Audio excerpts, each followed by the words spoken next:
tuned in to the 2-Minute Warning, a live stream community conversation pertaining to social and political issues and how we can collectively resolve them. Powered by the Westside Gazette.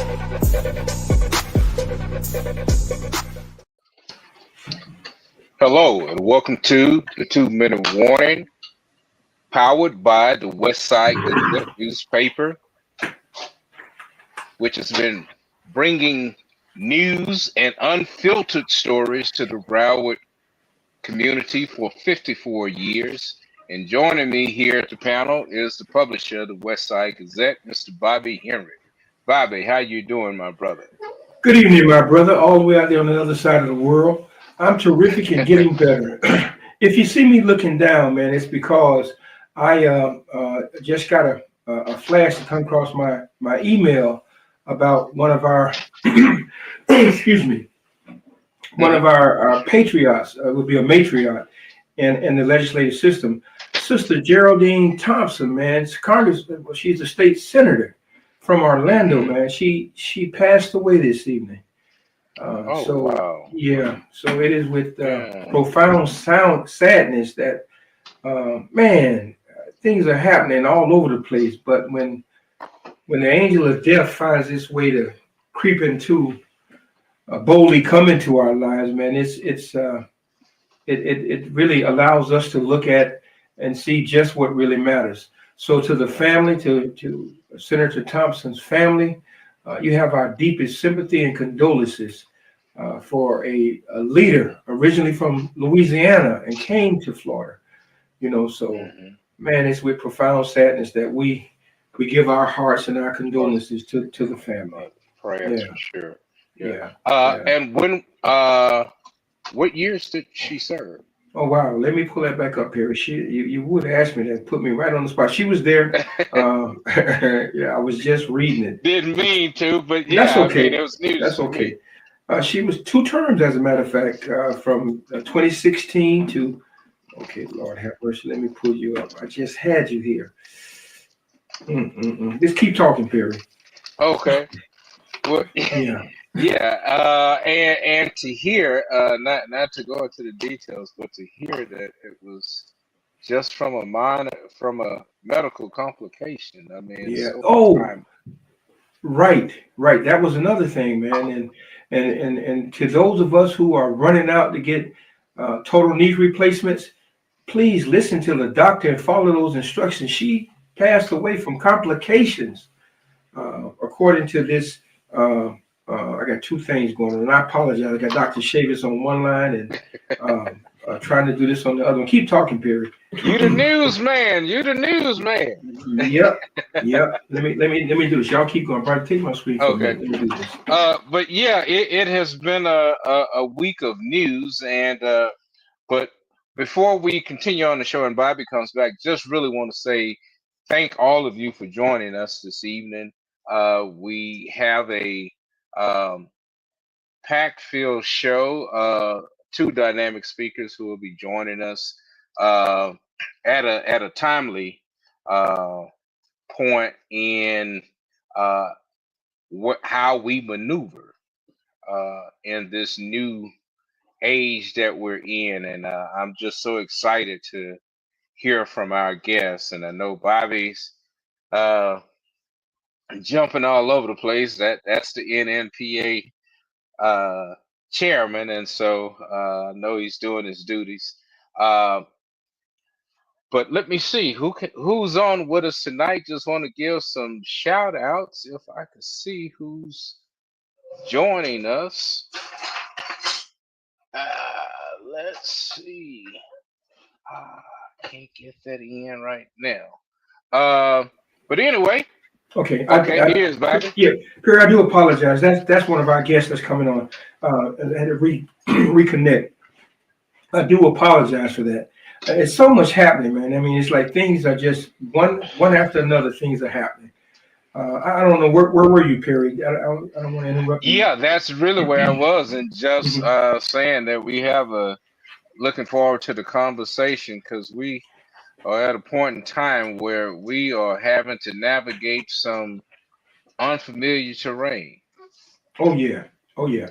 And what better way to navigate this terrain than to have two, I don't want to say opposing views, but from Right. different parts of the spectrum. You know, Mm-hmm. so I think it's going to be great. And, you know, Right. our the front pages of every black newspaper across the country has been focused on the NNPA launches a national public education selective buy-in campaign, you know, trying to get the attention of those who are in position to make things happen, to recognize that we are still the voice of Black America, Mm-hmm. you know, and that's on the front page of every NNPA newspaper, every Black-owned newspaper within the NNPA. That one Right. message. Excuse me. Right. So, Yeah, and especially at a time when uh, we really have to be selective about what informs us. Uh, this is definitely a time that we need a strong black press mhm, that's able to speak the issues to us in a way that we understand. okay. Okay, and Perry, with that, we are fortunate enough to have the president and CEO of the NNPA, the renowned civil rights fighter, and you mentioned his name. There's a plethora of things that jump up from the hip Hmm. hop culture to the civil rights movement. This is our leader, our president, our CEO. Uh, of the NNPA, the National Newspaper Publishers Association, the Black Press of America. This is who we champion behind and leading us to get us to where we need to be. So if I can just bring him on, because we caught him in the middle of something, and he was gracious enough to allow us to have a little bit of his time. So good evening, Dr. Chavis. Good evening. Good evening. Good evening. Mhm. Thank you so very much for joining us, for coming, breaking away from your engagement to engage with us for a little while. Well, thank Uh, you. This is a propitious moment. mhm, mhm, Um, I think that once again, on the 198th anniversary of the Black Press of America, we have to rise to the occasion. mhm, And I just want to point out to all the listeners, first of all, Chairman Bobby Henry of the National Newspaper Publishers Association and Brother Perry, thank you for your diligence in keeping this program going every week. There's so many distractions out here for Black America, and we need to have a focused discussion, a focused uh, understanding of what we all can do together. Anybody that's listening, we all have a responsibility. You know, no one is uh, exempt from struggling for freedom, justice, and equality. mhm, And that doesn't mean we all do the same thing, but it does mean we got to do something. mhm. So I'm pleased to take this time to be in your program, and I'm honored to be in your presence. Well, thank you so very much, Thank Dr. you. Chavis. Yeah, thank you. Perry, you want to bring on our next guest, and this so we can get the most out of this time that we can. Uh, yes, our next guest is no stranger to the show. He is a Broward born and raised native. He his talents go well beyond his years. Mhm, He has spent time as a rapper. He has won acclaim and awards as a rapper, but he has turned his attention and his passion to the community. And that is how I got to meet our next guest through a program that he has been doing with our youth in ways that he is. The innovative ways he is delivering history, not just to our youth, but to our community. Uh, just by using novel ideas such as trading cards old baseball cards to help bring historical figures to the consciousness of our youth.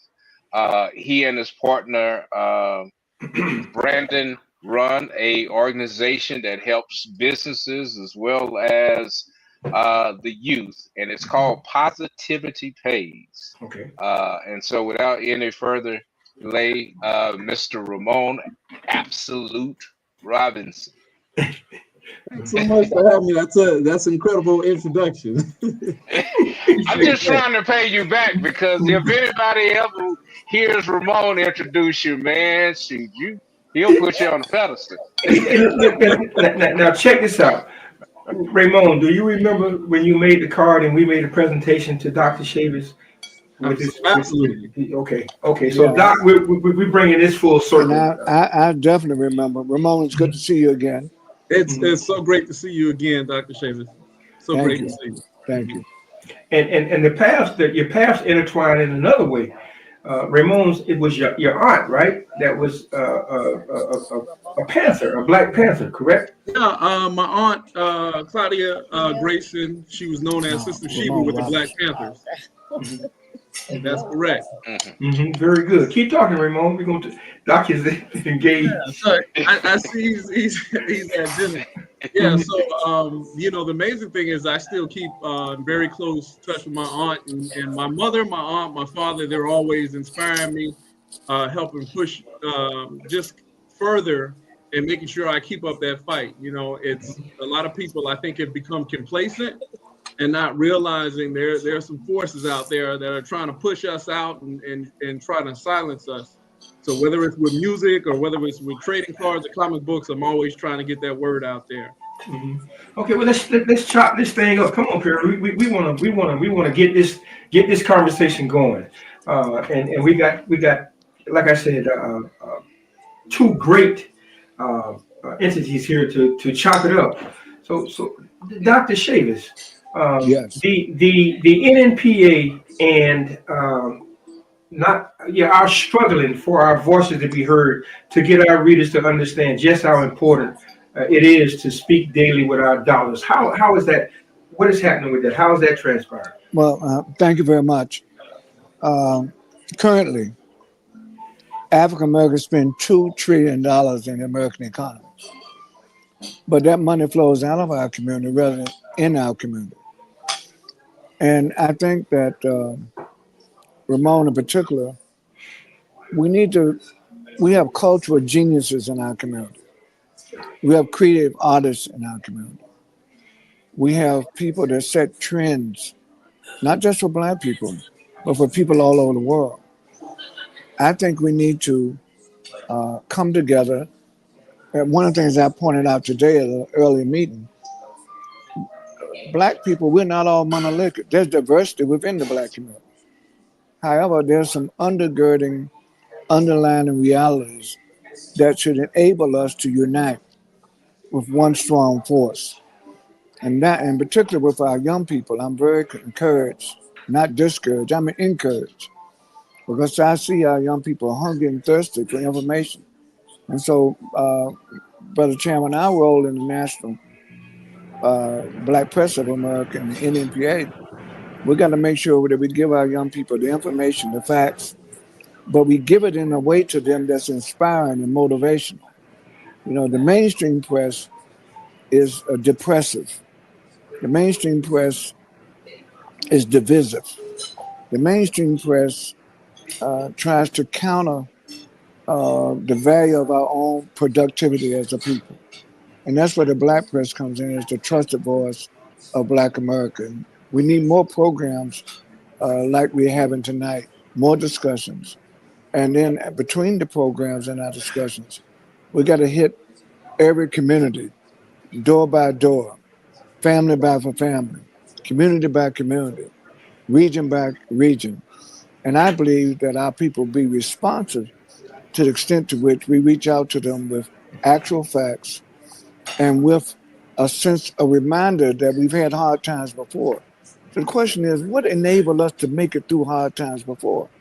It was our sense of purpose, our sense of unity, our sense of embracing our own culture, because for us, Black culture has been a protective force against the forces of oppression. And, I was so honored to witness Kendrick Lamar at the Super Bowl. First of all, he had two Black quarterbacks. He had Black people on both sides.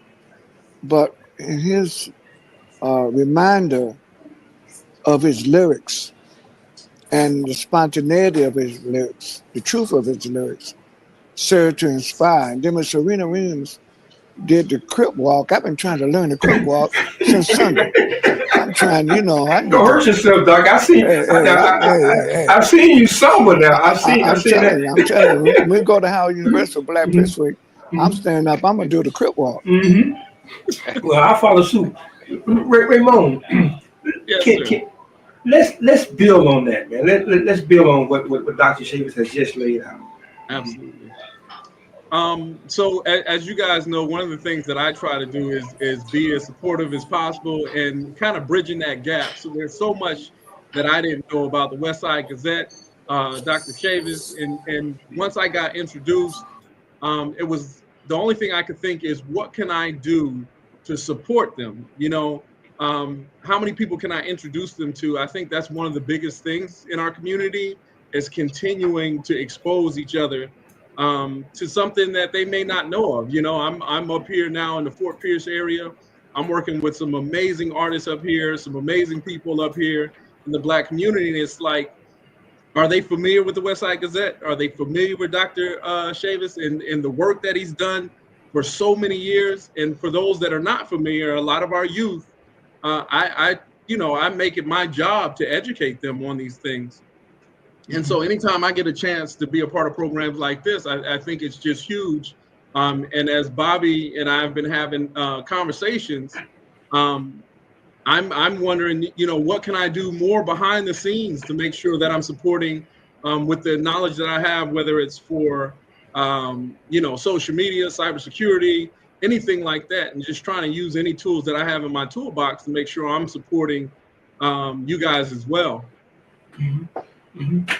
Doc, now over on our end in the NNPA, we have always embraced the ideas of young people. Okay, so how can they join us in this fight that we're in right now? Well, I think, thank you, Mr. Chair. I think we have to reach out to our young people. They're not going to show up and knock on our door. We have to reach for them. And we have to communicate with them in a medium and language and expressions that they understand, but beyond understanding that they relate to. I think that we cannot afford a cultural gap in our community. We cannot afford a generation gap in our community. And I think that,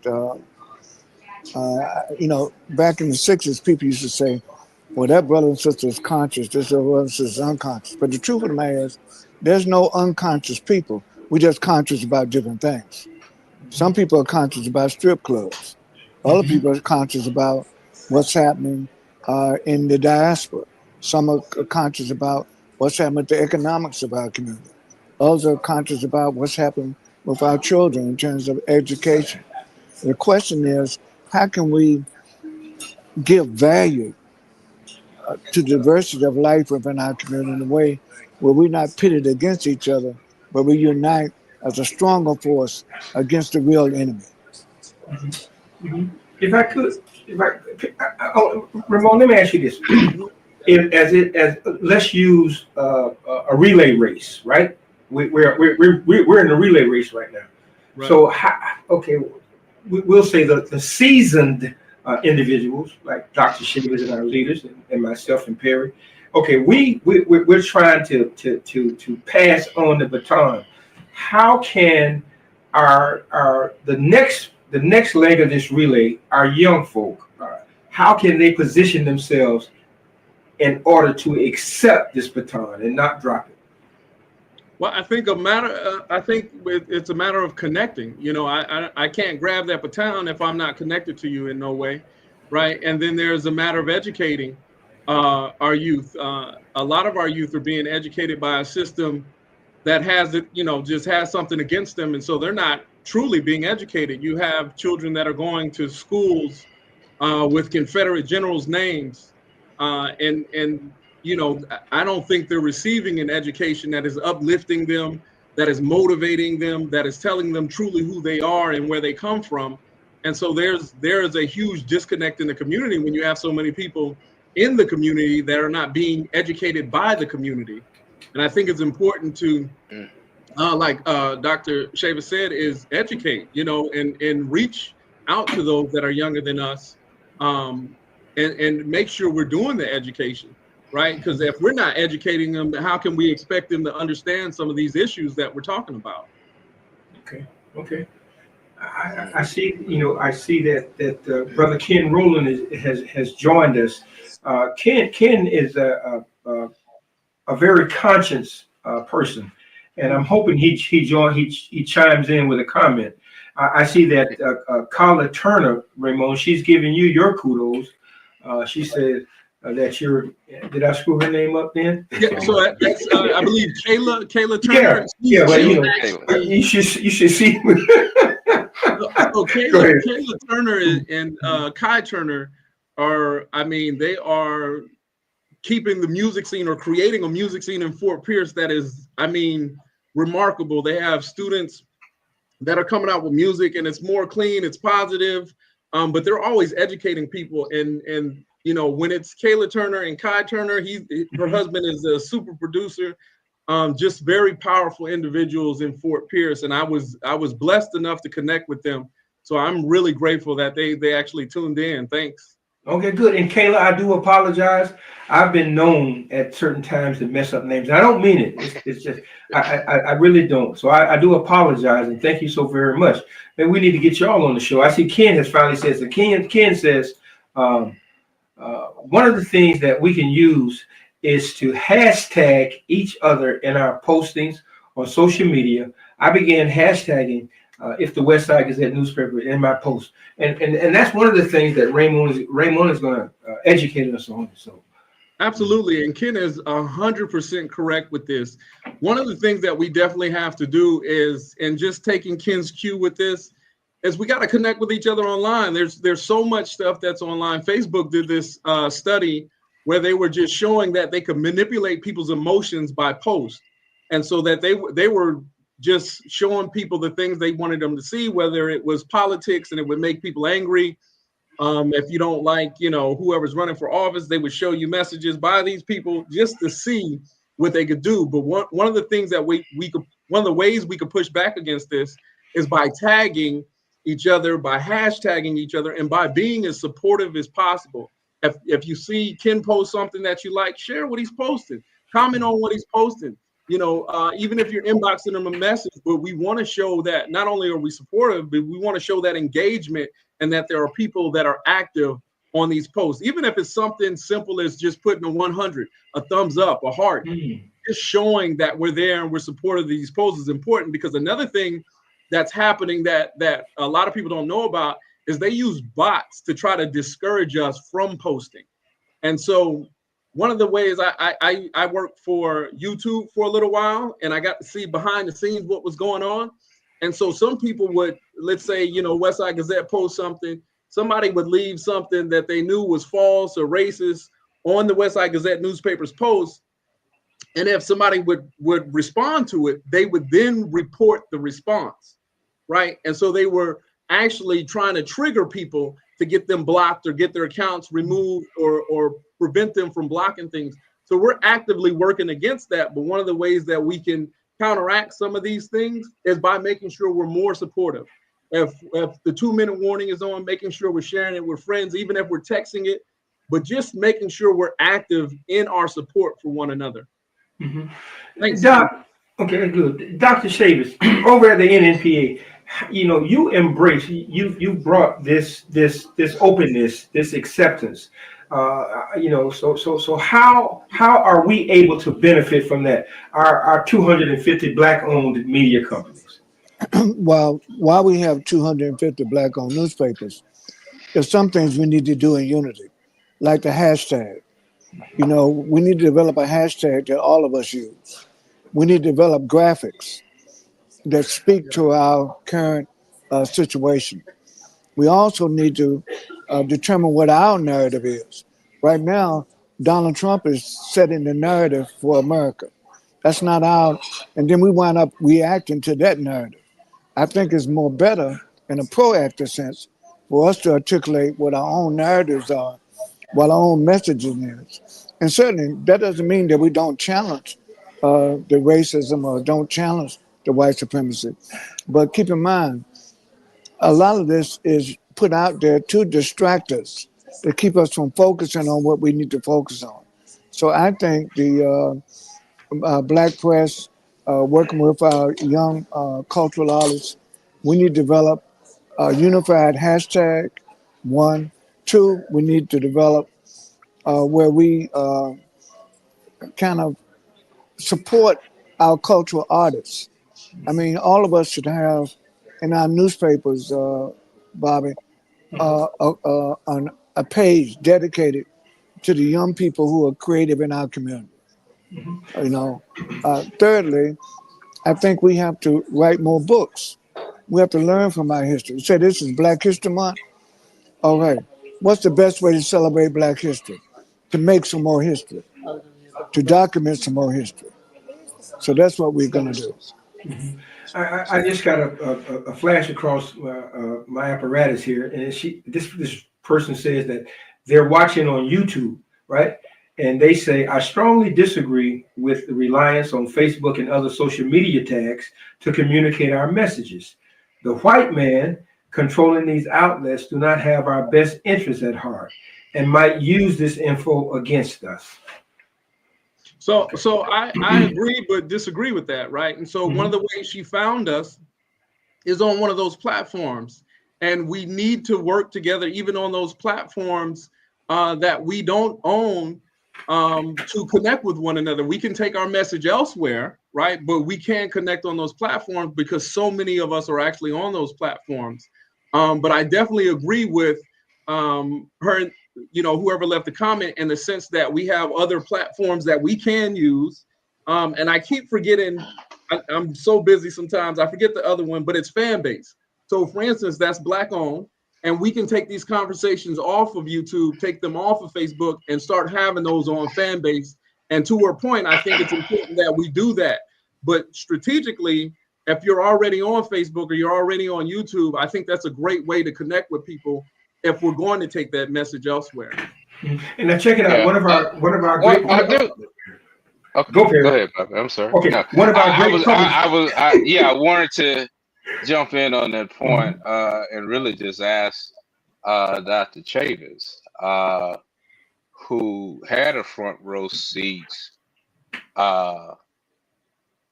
during the 60s and was able to see us galvanize communities. And we did that without social media.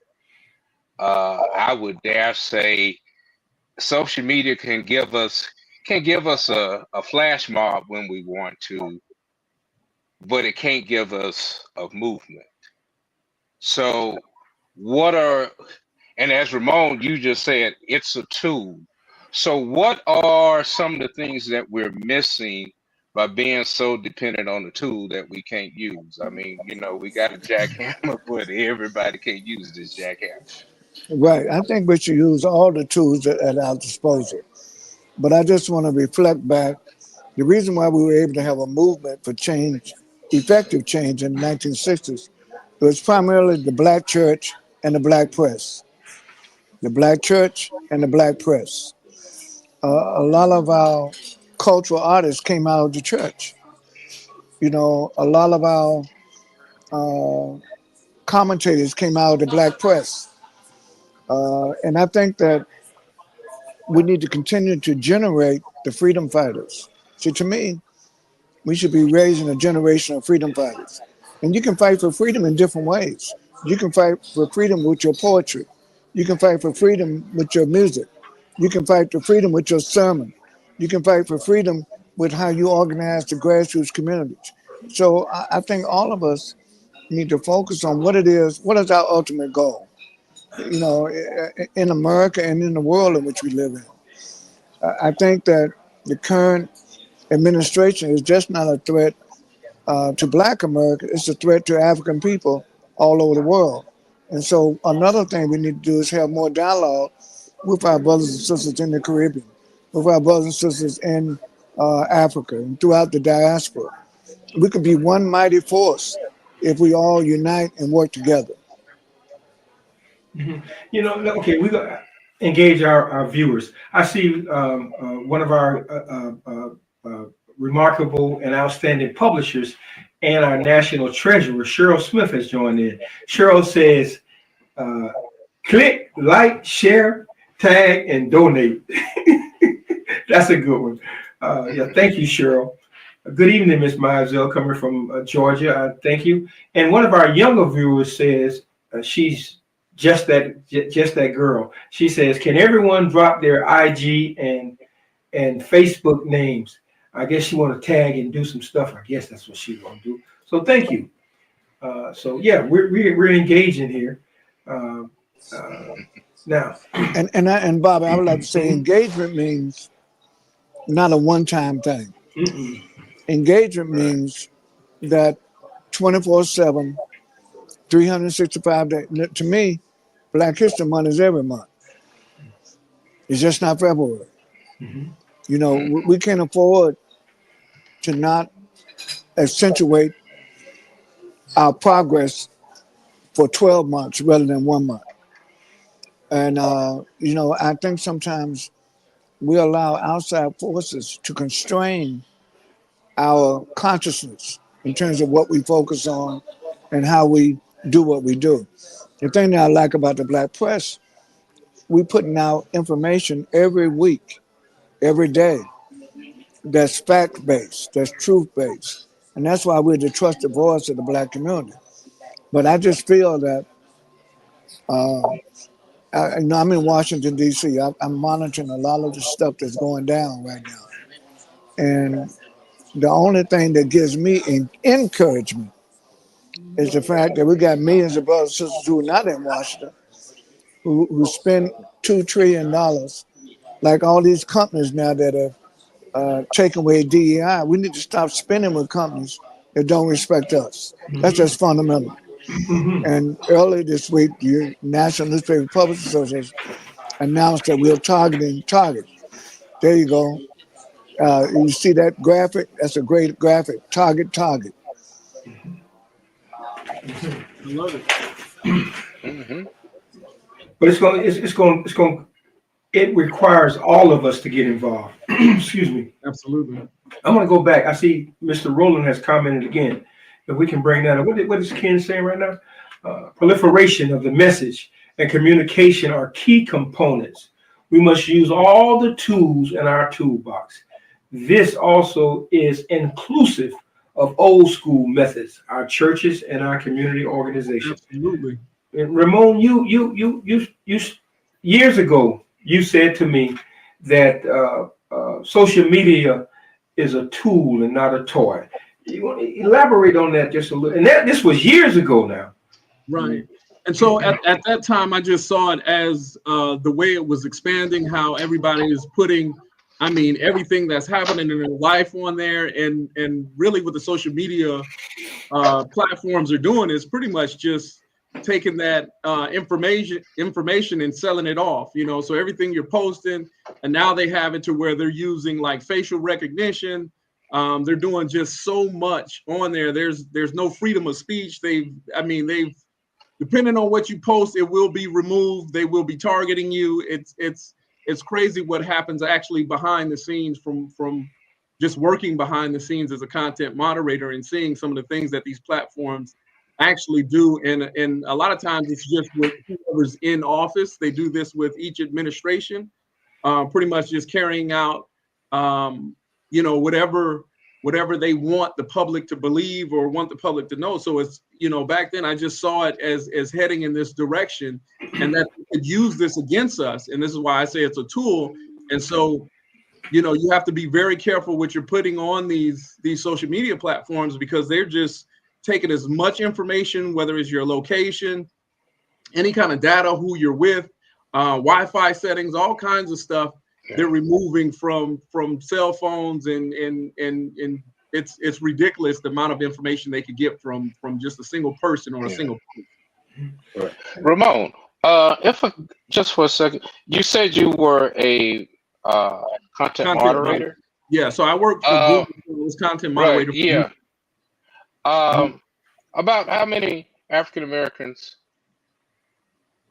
do you think were really content moderators? I know that. I know you. So there was a lawsuit actually, because what they were doing is they started doing it in Africa, and so they were trying to. The content is so egregious. They put a cap on the amount of time you can actually do the work. They say the most amount of time a person should be a content moderator with some of the things that are being posted online is about 2 years. And the reason for that is you're seeing the worst of the worst, the stuff that doesn't make it to the internet, not just on social media. And so you're seeing stuff from the wars that are going on.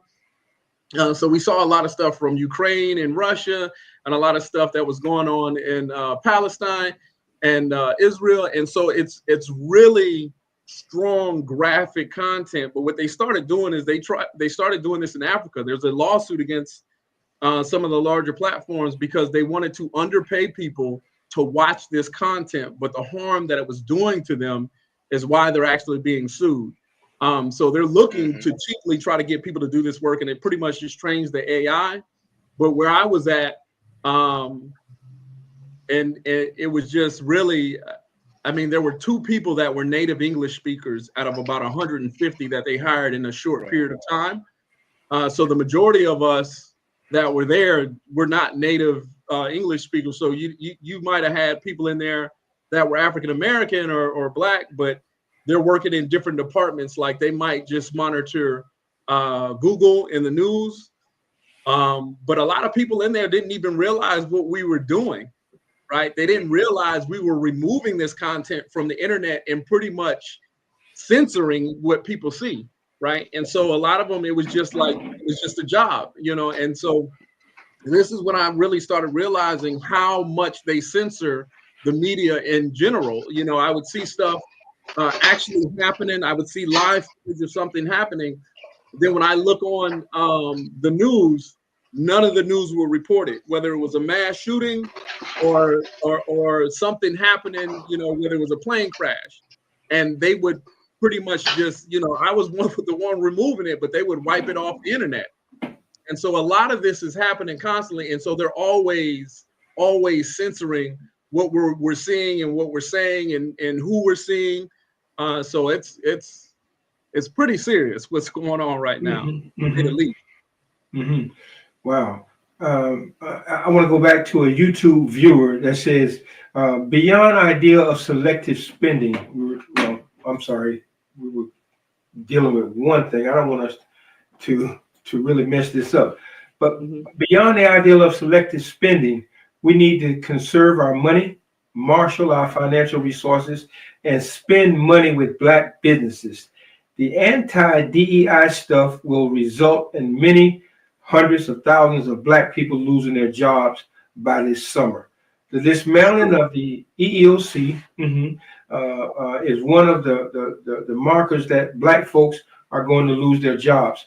But I want to go over here to what Noonie Robinson, our great sports person, Noonie brought up a great point. Noonie says, we should also be aware of companies that didn't cave in to the racist tactics so that we can support them like Costco's.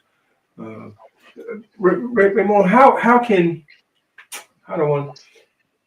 dealing with all of this influence, this social media, this how do we hone in on a message that will be tight and succinct to get us to move in a direction without all this other interference? How do we know what's real and what's not real? I think relying on one another. So for instance, one of my things is I go to the West Side Gazette for my news simply because I know you guys aren't bought. A lot of the news that we're seeing, these are just corporations. And so they're going to spin it the way they want to. And there's so much money put behind a lot of these news organizations. They're going to tell you exactly what they're being paid to tell you. And then it's important that the West Side Gazette is making sure that they are up to date and that they are working on responding to people as people are commenting, making sure that they're keeping people engaged and putting out the content that people need and deserve as well. And so I think on both sides, we have a responsibility to not only show, the people that are reading the newspaper the truth, but those of us that are reading the newspaper, we have to make sure that we're supportive of the newspaper, or we won't have a newspaper. Mm-hmm. Dr. Chavis, thanks for coming back, and I know we caught you at a very, you're giving us of your time, and we certainly appreciate it. As we were talking about, I'm sorry, I lost my whole train of thought just then. Doc, so the boycott? I know we had the question of. Well, I know we're boycotting Target, but also somebody left a comment that we have to support organizations or companies like Costco that are continuing the DEI effort as well. Mm-hmm. Absolutely. Keep in mind, there are 9 to 10 companies that have done away with DEI. So, but we decided rather than go after 10 at one time, to go after one. But we're not going to ignore the other 9 also. Absolutely. But I agree we should support Costco. But Costco took a big risk by not following the trend. And we need to, again, it's simple. We shop on those places, with those places that respect us. We should not shop in those places that don't respect us. And believe me, $2 trillion every 12 months in the economy can make a big, big difference. Sometimes I think we underestimate our own buying power.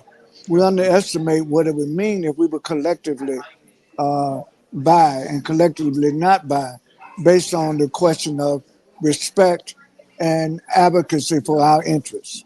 Mm-hmm. We have a community activist on here, Terry Dillard, and we do have a lot of community activists come on and join in the discussion. Terry said that yes, that's what I did. She got back and she's come back home, and so we sometimes roam, but we have to come back. There are things that are causing us to come back. I see that Baby D, the space cowboy. Now you got to understand Baby D, and I know he wouldn't mind me saying this. He's visually impaired, right? So his other senses are sharp. So what Baby D has just said, I think is so profound. We got to learn to eat the fish and spit out the bones, So I just think that is so profound. He's tuning in, and we're gonna have him on to have another discussion. So there's a lot happening, trying to maneuver, Doc, these waters, right? We understand, and the NNPA is trying to get ahead of this. Right. There are several. So, Mr. Chair, what I would like to get across before I leave is that all is not lost. I don't want anybody listening to think that we have an insurmountable challenge ahead of us. If you study the history of our people, we've had hard times before, but we always rose above those hard times.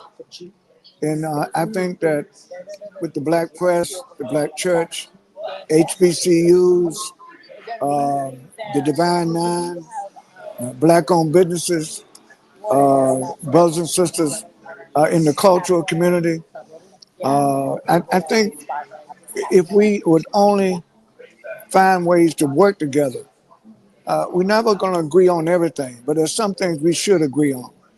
And if we can agree on leveraging the $2 trillion that we spend in the American economy, we would not be ignored, and we'll be taken much more seriously than we have taken for. So I want to say that I'm optimistic.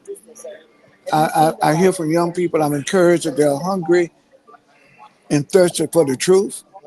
It's our responsibility in the Black press to give them that truth, but to give them that truth in a way that inspires them, motivates them, raising the passion for freedom, justice, and equality, intergenerational.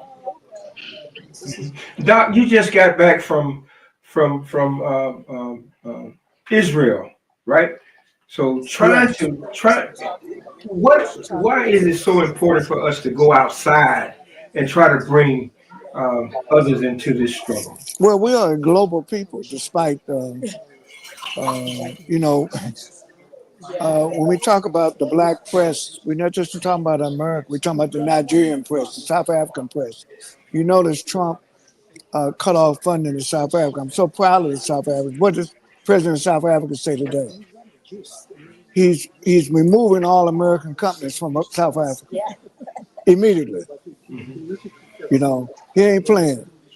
And so I think that it's a matter of self-respect. You can't ask somebody else to respect you if you don't respect yourself. So I think that what I saw in Israel, what I saw in Palestine, people are struggling. And of course, we're struggling here. That old saying, a lucha continua, the struggle continues. Yes, sir. And I think programs like tonight, you know, the 2-minute warning, you know, we need to pay attention to this warning. But we pay attention to the warning in a way that gives us encouragement, that gives us a sense of renewal. I'm waiting for a black revival in the black church. I'm waiting for a black restoration of the importance of the black press. Our HBCUs are threatening now with cut off of federal funding. So, you know, there's certain things that we're going to have to go down on the mat on, you know, and I think these people in Congress, we need to choose these congressional districts. We need to vote some of these people out of office. You know, this is not over with yet. 2026 is coming, the midterm elections. I think black people are going to have to turn out in record numbers. The truth of the matter is, one of the reasons why Kamala Harris is not president today, we didn't vote. We vote, but we didn't vote it the power in which we could have voted. And we didn't build the alliances that we should have built. So I think we should learn from our history. I don't want people to think that we're in a hopeless situation. It's not hopeless. But lastly, the future will be determined how we shape it. Let me say that again. The future will be determined how we shape it. Dr. Chavis, we want to thank you, man. I wholeheartedly, you put aside your dinner, and I know those are some very important people to spend time with us. And we are certainly grateful and appreciative to that. And you have given us a message that we need. And we don't want to prolong you any longer, but we just want to say thank you for joining us. But thank you for giving me the opportunity. Yes, sir. Thank you for giving me the opportunity. And, when we go to sleep tonight, before we get into bed, let's get on our knees and pray. Yeah. Yes. And when we wake up in the morning, let's get on our knees and pray. The God of our ancestors will still hear our prayers and answer our prayers, but we got to pray. Yes, sir. Got to pray. The cost of discipleship. Hey, man, watch out now. Don't Doc, we letting you go now. Don't start now. Thank you. Thank you so very much. God bless. Mm-hmm. Okay. Yeah, Ramon, let's get back here, man. There was, and I see we spoke about a revival. I see Reverend Adrena Houston Brown said, yeah, send a revival. We need a revival. So let's make that happen. But as we discussed, and I know Perry, we've had some exchanges in terms of young folk and seasoned folk, and how do we? And Perry, you go ahead and say, how do we old people get out the way and let these young folks come in? No, I just think that, you know, and we do, as Dr. Chavis says, we do see young people involved, and they are involved mightily. But I think if you just sit down and begin to engage, they will say one of their biggest barriers is dealing with our elders.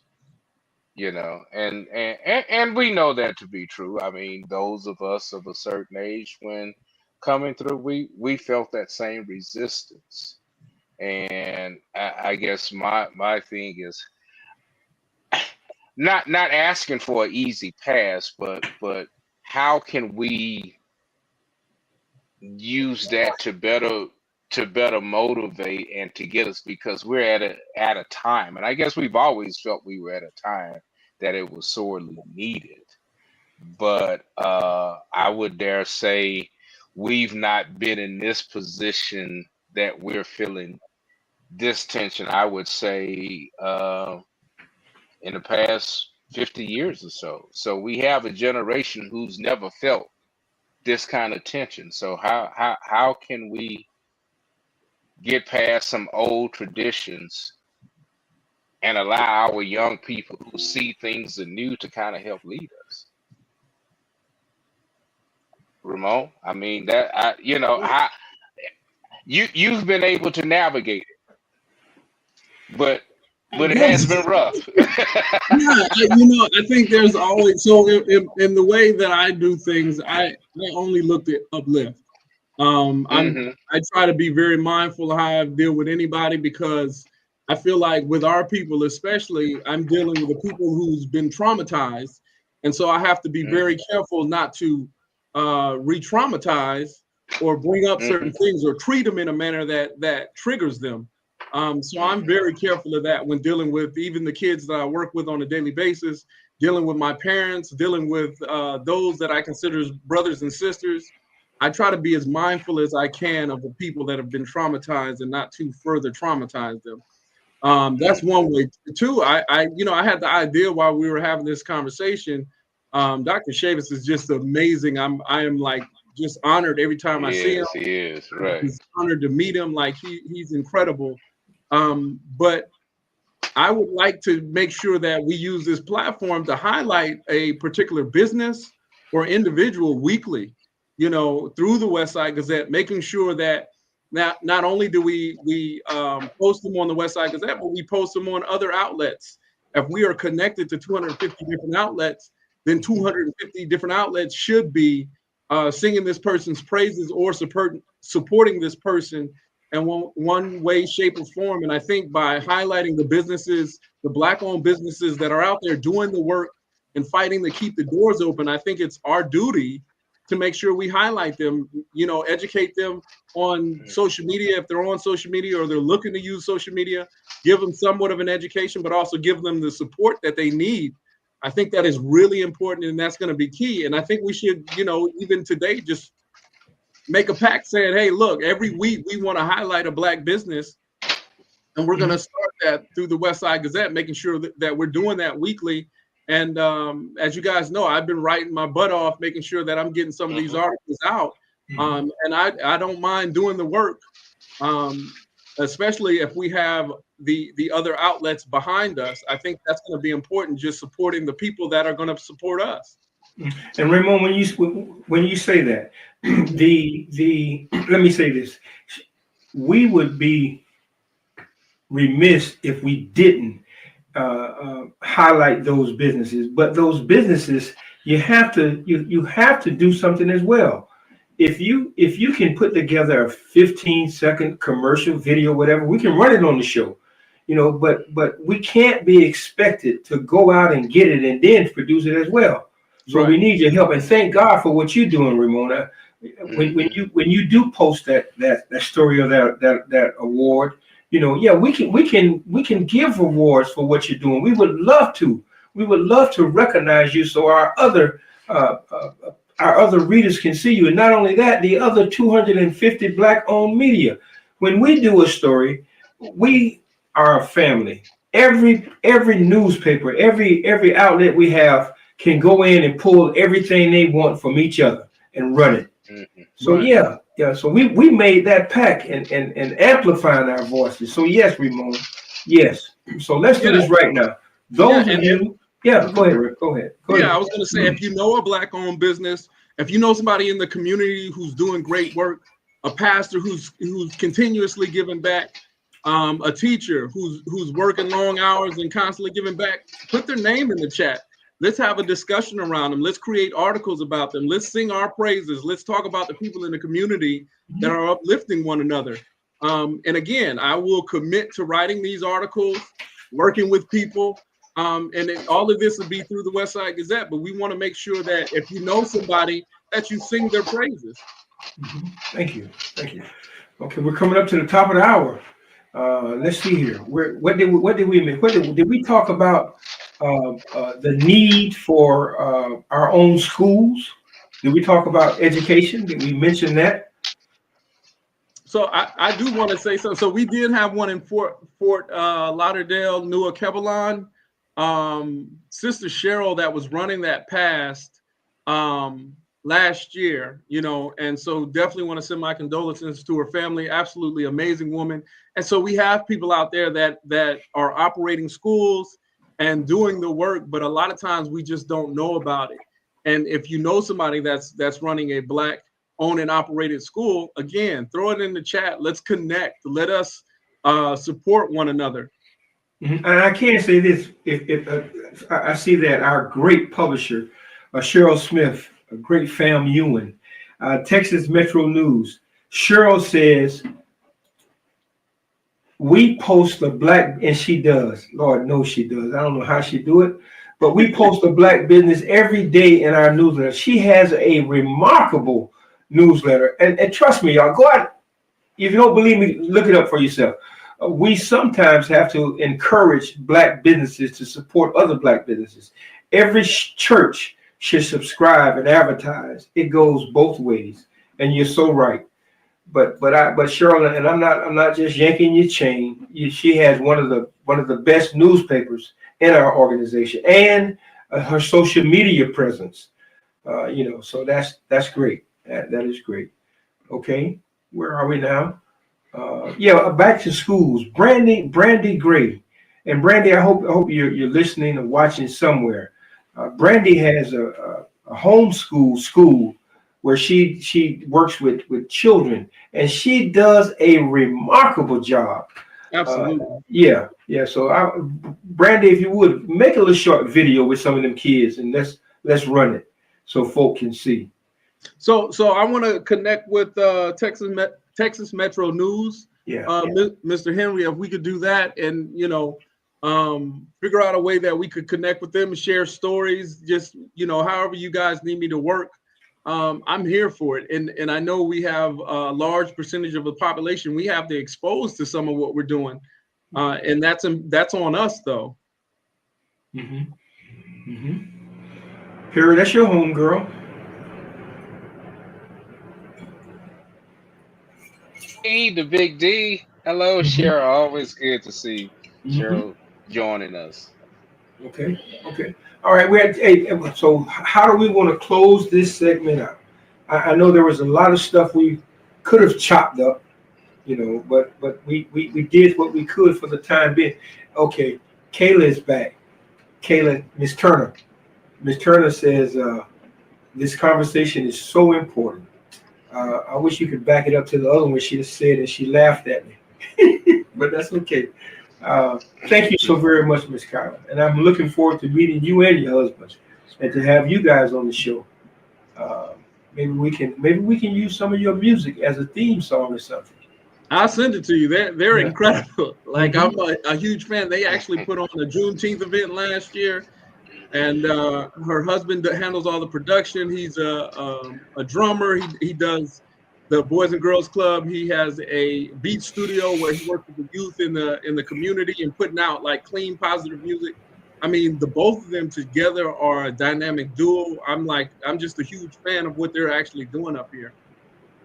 Also, too, and Lieutenant Ken Rowland, I'm not going to leave you out. The swimming man, the coach, Ken is starting to contribute articles to our publication as well. Thank you so very much, Ken. If you go back and look at the paper, you'll find a couple of articles from him. One in particular I like was about the Blue Store, and we need to pay attention to those stores in our neighborhood that take advantage of us and don't give back. Thank you. Okay.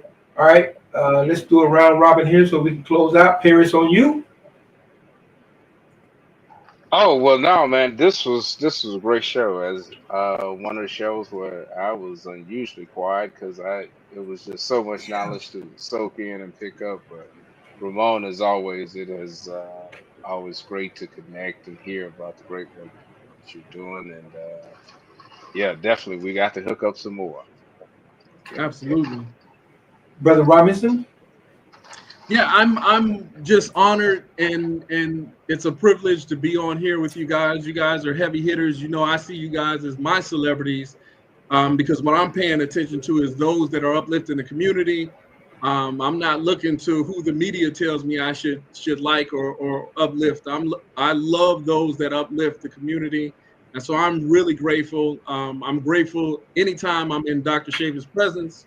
Anytime I'm in your presence, Mr. Henry, as you know, my mother was in the You kept that West Side paper, man. Gazette. Yeah, and I went at my grandmother's funeral. She still had that on the wall, and that was over 20 something years ago. And my father and my mother, the only way they could get news media for their business was through the West Side Gazette. So it is an extreme honor anytime I get to be on here. I get to just be in you guys' presence. So I'm so thankful. And thank you, everybody in the community. I'm following some people now. That's why I keep looking down. But I'm just like super grateful for this conversation. And I'm inspired to do a little more tonight. And so thanks again. Mhm.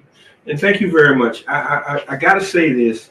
Uh, the West Side Gazette on this Saturday will be celebrating 54 years. We didn't, we kept it in house because we wanted to hold it close to our chest and nurture it and just say, wow, man, we are doing something.